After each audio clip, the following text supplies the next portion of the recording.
Good afternoon, everybody. Well, it's nearly afternoon. It's not quite 12 o'clock yet, so we have to say good morning. Alexa, good morning. Good morning. On this day in 1949, the first zebra crossings were introduced in Britain.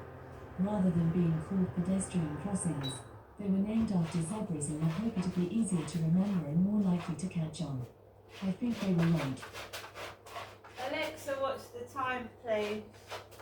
The time is 11:54 a.m. So, sorry, good morning, everybody. I'm so much looking forward to cooking my dinner. I thought it was dinner time. I do apologise. I'm here in my flat in Rochester. I've just taken a call from my mum, Jennifer. Social services have been out to my flat, two ladies, one thin, one large. Very nice they were too. They're trying their best to help me. So we will just see what happens over the next coming weeks. So I took Max out for a walk. I've told you my mental health is fragile. Last night I went out and there was a HAG van, an HAG van, parked up Corey's Road near the Travel Lodge. HAG, H-A-G. I am battling with severe depression, and the bullying and the harassment has got so bad that I feel that I don't even want to come back to this flat anymore.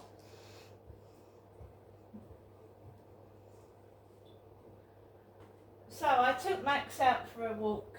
There was a guy on his mobile phone and it was on loudspeaker and it went into my right ear. I've got damage to my right ear. And it started pulsating and hurting as I was walking on the field. There was another bloke hovering about with a Costa coffee cup. I walked onto the field. There's a couple of people and they've got loose dogs. I've got a bad knee. All I've heard back from the doctors is I've got exercises, knee exercises. I haven't had the prescription for painkillers. I haven't had a call back from a doctor telling me about the mental health issues I discussed with the doctor. I've just had an appointment come through in a month's time, 2 days before my mother's, Jennifer's, birthday.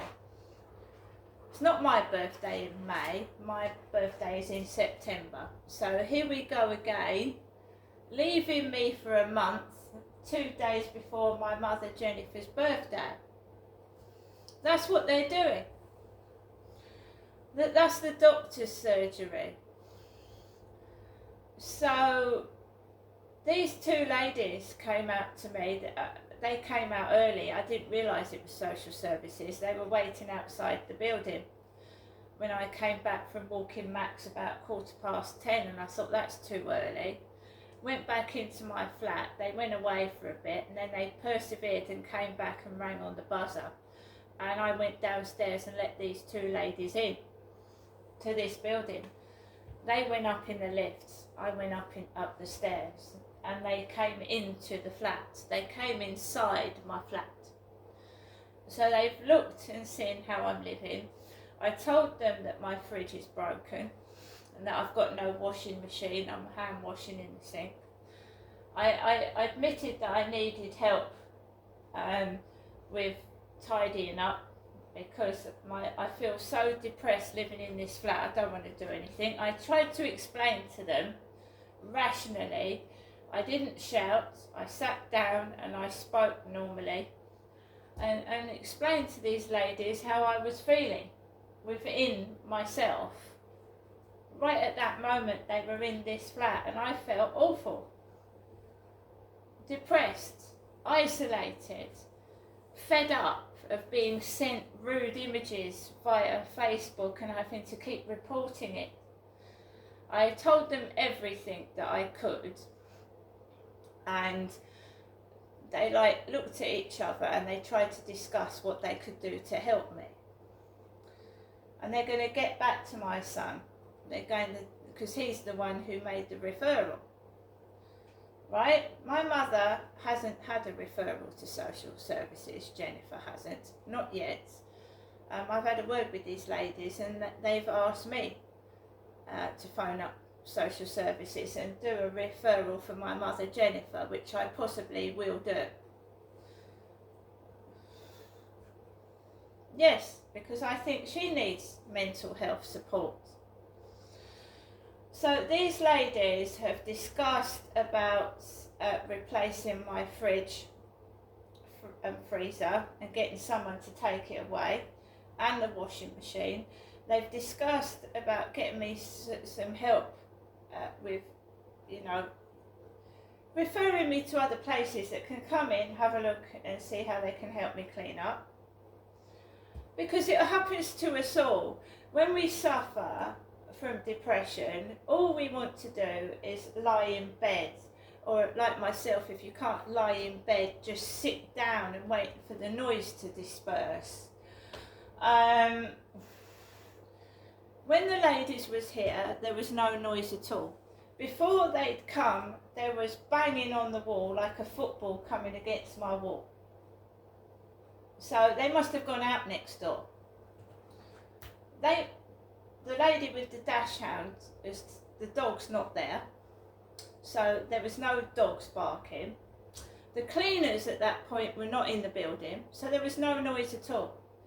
And I explained to them about the noise that was going on upstairs and what they had been doing next door with that dash hound. And I tried to explain when someone can't physically hear the noise, right, I said you need to be here to experience how I'm feeling when it happens. They said, well, at least it's quiet sometimes. I said, but it's a mental health thing. I said, it might be quiet, but you're waiting for it to happen. You never know when it's going to happen. And it's the Easter holidays, 3 weeks. And you never know when it's going to happen. I tried to explain to them that the only option for me is to move out of this property into somewhere quieter with people over 55 like myself that aren't going to behave like raving lunatics and animals. They just want a nice quiet life. Do you know what I mean? So I tried to explain that to these women.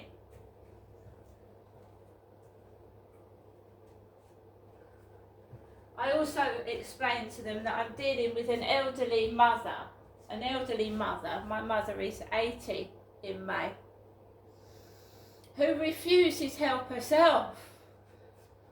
And she's on the phone to me constantly, 3-4 times a day. And when I go up there, I'm shouted at, and it makes me feel terrible. So they suggested I make a referral from my mum to social services because they don't deal with the Chatham area. They're from Rochester. My mother has a severe mental illness, and she's not being looked after properly. Her flat is dusty. She needs help. She can't get the Hoover out like she used to do. She can't walk out the front door down the road. She needs a Zimmer frame or a walker. I mean, this is ridiculous. So the ladies spent about 20-25 minutes with me discussing things, what was going to happen, and they've left. So it couldn't be that serious, could it? They've left, and they're going to make a couple of referrals. One for my mental health, the depression and anxiety. I think they were a bit disgusted with the doctor not helping properly.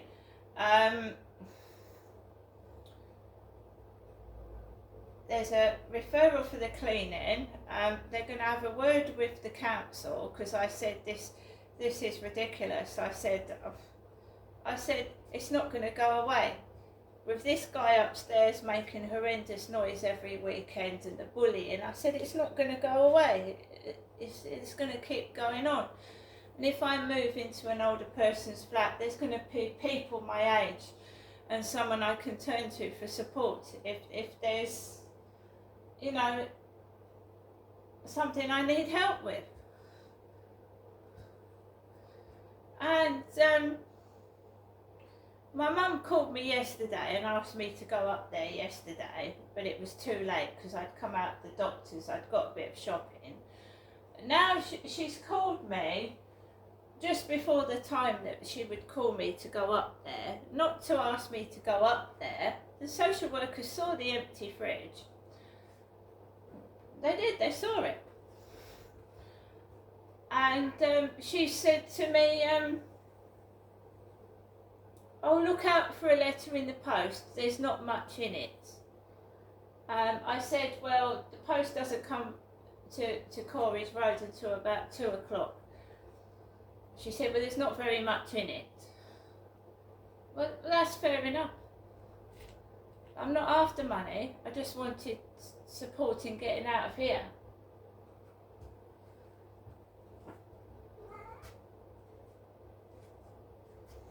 So they're going to go back to my son. I think they're going to have a word with my doctor. They're going to have a word with Medway Council. And we'll see, and I've bid on a couple of properties. And they're older people's properties. Because I just cannot stand this stress anymore. This constant pressure to perform, to do something that I don't want to do. And my mother just keeps ringing me up. What does she want? What is she wanting? She thinks she's me. I've got videos of my mother accusing me of copying her, trying to be her, and now I want a bit of peace and quiet. I want rest. I don't want this bollocks. And I'm not putting up with it any longer, I've told you. And I'm sure I will get help with moving, because I've actually said if nothing gets done, I'm going to the newspapers and the TV. And they can come out to the flat and see the empty fridge that I've just been left like. Okay. We get the newspapers out and the fucking media to come in. I'm not stopping here. And referrals can take up to a month. I know they can. Maybe longer. There's a load of people out there since the cost of living crisis with depression in need of support and help. So we could be waiting months. But I told them I've got nothing in that fridge, nothing in the freezer. She said, how are you washing? I said, I'm washing in the sink with my hands. And they went to me, well, at least it's only you. You've only got you to wash for. You see, they're not really, if you've got children, they would have reported me. I guarantee it. If there was children in here, they would have probably taken my kids away.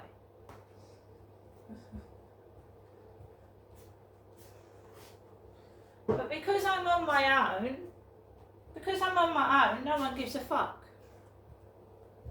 Alexa, LBC Radio. LBC London from Global Player. Get more from your smart speaker by linking to your Global Player account. You'll then be able to catch up on your favourite shows on your smart speaker. Just say, ask Global Player to link my account. You know, even as they lose their jobs, they remain, I hope you don't find this word inappropriate, they remain members of the cult. Yeah, well, that is scary. I will say this, there are a lot of really good people who lost their jobs, and they're very intelligent, and I think this can go one of two ways. Either it ignites a fire in these people who are very intelligent, and they become politically active, and they use their voices instead of for science and trying to protect. My entire workplace is focused on worker protections and coming up with ways to keep miners safe, and people who have very dangerous jobs coming up with ways to keep them safe. And so they change their efforts to now fighting what is becoming a fight for the soul of America, if you will, I think there's going to be a positive outcome. But I think if it's either going to be positive or very, very negative. And that is probably something we don't feel over here, where we're picking over, you know, Dow Jones numbers and marveling at the treatment of Zelensky in the Oval Office, the stuff that is going on away from the television cameras. And we can read these stories about federal departments being gutted and senior people apparently being sacked on the say-so of a far-right internet figure called Laura Loomer, but we don't actually get anything like the detail that you will be living with on a daily basis. And I hesitate to ask you this question. What about the impact of what has been done to your place of employment? I mean, what might be the worst possible ramifications of that? Well, so we have a National Firefighter Cancer Registry, where they basically track firefighters long term and look at disease, cancer incidents, and that's been destroyed. It's gone. It no longer exists. The mines division no longer exists. Entire divisions dedicated to research and protecting people who love this country and do really, really hard jobs. They vanished overnight. With the concept of public service as well, people motivated at least in part by a sense of patriotic duty.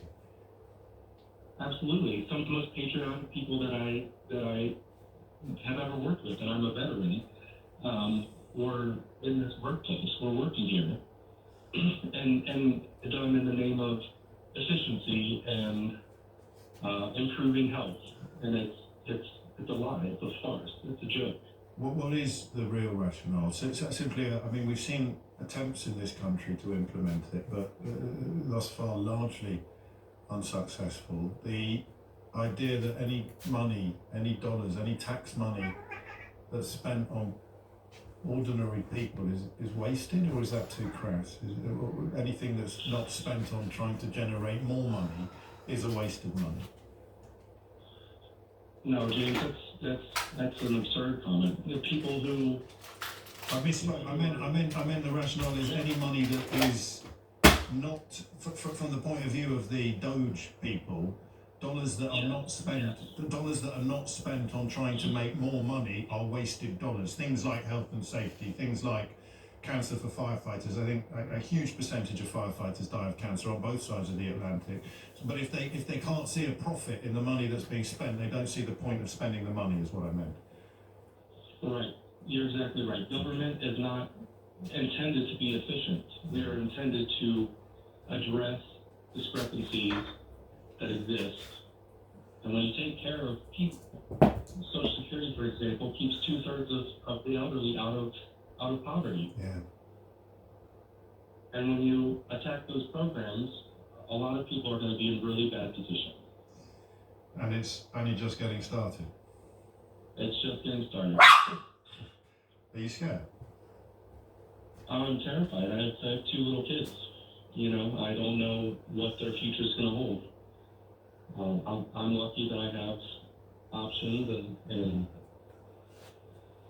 But I don't want to know more. I think we're reaching a point, and I spoke to Tallahassee coach about this yesterday, where people are feeling personally vulnerable as well as professionally. And I'll take a lot away from that call, Ali. I don't want to pick out particular areas, but if I had to, it would be the idea of people still essentially waving their Trump flags as they carry their personal belongings out of the job they've just been fired from, a really important job, and then looking at schemes, projects, departments dedicated to things like trying to reduce the amount of firefighters that die of cancer, or trying to improve the health of miners, and thinking, nah, we don't need that. That's the mindset. And I hate to say it, that's the Tufton Street philosophy that I've been wanging on about for forever, it sometimes seems. The idea that money spent on something that is not going to make more money is wasted money. Health and safety regulations. I mean, it's not always true. Sometimes these things do actually have long-term fiscal benefits, but some things are more important than profit to us, and especially to federal workers or people with a sense of vocation or public duty. There is a very ugly movement abroad, and I use that word meaning outside of this room, because it's not confined to the United States. Look at what Liz Truss tried to do in this country, and they hate it. They hate the idea of a single buck or a single pound being spent on people other than them, or on things that are not going to generate more money. I mean, that was it. That's why Ali hit the nail so squarely on their head. He said, you can't run federal departments or public services according to a sort of profit imperative, but they're going to try. I think that's it. Apologies to Adam and to Andrew and to Thomas and to others wanting to continue that conversation, but we've done it for almost 2.25 hours, and it's been by far our major topic of conversation all week. I want to talk next about something completely different. I'll tell you what I'll do. I'll squeeze Adam in because he's been waiting for ages, and then I'll start the new subject after. Right, guys. I'm going to go off and cook my lunch, which is a baked potato, egg and beans. So a baked potato with egg and beans on it. I said to the social workers, I'm tired of saying things are fine when they're not. So I'm afraid that the days of me running down the road to Strood with a backpack are gone. See you later.